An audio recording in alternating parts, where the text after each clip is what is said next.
we read about संज्ञा. Now today आज हम पढ़ेंगे सर्वनाम प्रकरण.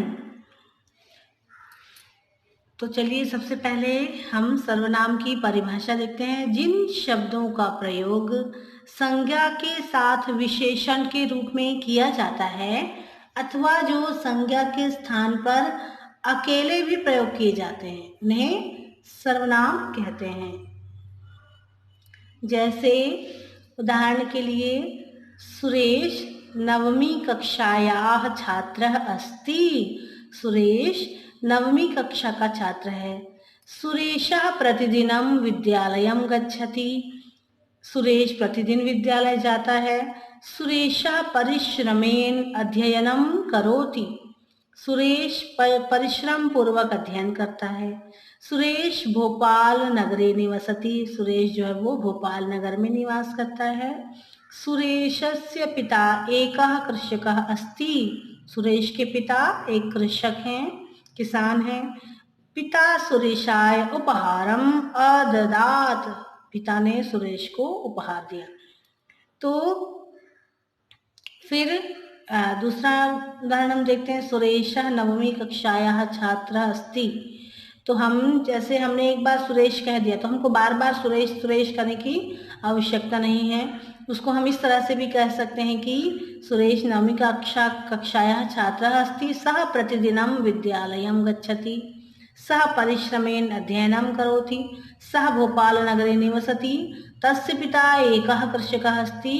पिता तस्मै उपहारम अददात. तो हम ये जो बार बार संज्ञा का प्रयोग ना करके हम संज्ञा की जगह सर्वनाम का भी प्रयोग करके लिख सकते हैं. यही है हमारा संज्ञा और सर्वनाम. संज्ञा अर्थात नाम और सर्वनाम अर्थात नाम की जगह जो शब्द हम प्रयोग में लाते हैं वह सर्वनाम कहलाता है. ऊपर दिए गए दोनों उदाहरणों में से उदाहरण संख्या 2 में सह, तस्य और तस्मै सर्वनामों का प्रयोग होने से अनुच्छेद व्याकरण की दृष्टि से शुद्ध भी है और सुंदर भी लग रहा है ना. तो बार बार हमको नाम का प्रयोग ना करने पर कम समय भी लगता है और समय भी बचता है और बोलने में भी ठीक लगता है. सर्वनामों का प्रयोग होने से भाषा सहज और सुंदर हो जाती है, जबकि संज्ञा के बार बार प्रयोग से भाषा का स्वाभाविक सौंदर्य नष्ट हो जाता है. जैसा कि उदाहरण 1 में सुरेश शब्द का बार बार प्रयोग होने से हो रहा है, अतः भाषा की सुंदरता को बनाए रखने के लिए सर्वनामों का प्रयोग अत्यंत आवश्यक है. इसके बाद आता है सर्वनाम के भेद या प्रकार. सर्वनाम के प्रकार. संस्कृत के सर्वनामों को मुख्यतः 2 भागों में हम विभक्त कर सकते हैं. पहला है पुरुषवाचक सर्वनाम और दूसरा प्रश्नवाचक सर्वनाम. तो पहला देखते हैं पुरुषवाचक सर्वनाम. संस्कृत में 3 पुरुष होते हैं. प्रथम पुरुष किसी भी बात को बोलने वाला जिन सर्वनामों का प्रयोग किसी अन्य के लिए करता है. अगर कोई कह रहा है और जिन सर्वनामों का प्रयोग वह करेगा किसी अन्य के लिए उसे प्रथम पुरुष कहते हैं. पर प्रथम पुरुष के अंतर्गत तत् अर्थात वह, एतत् अर्थात यह, इदम अर्थात यह, अदस वह, यत् अर्थात जो, सर्व अर्थात सब, भवत या अर्थात आप इत्यादि सर्वनाम आते हैं. इसके तीनों रूप तीनों लिंगों में अलग अलग चलते हैं. जैसे पुल्लिंग में सह तौ ते, स्त्रीलिंग में सा ते ताह और नपुंसक लिंग में तत् ते तानी. फिर आता है हमारा मध्यम पुरुष. किसी वाक्य को बोलने वाला जिन सर्वनामों का प्रयोग सुनने वाले के लिए करता है उन्हें मध्यम पुरुष कहते हैं. मध्यम पुरुष में एकमात्र युष्मद सर्वनाम का प्रयोग होता है. युष्मद के रूप तीनों लिंगों में एक ही समान रहते हैं. त्वम, युवाम, यूयम, इस तरह से.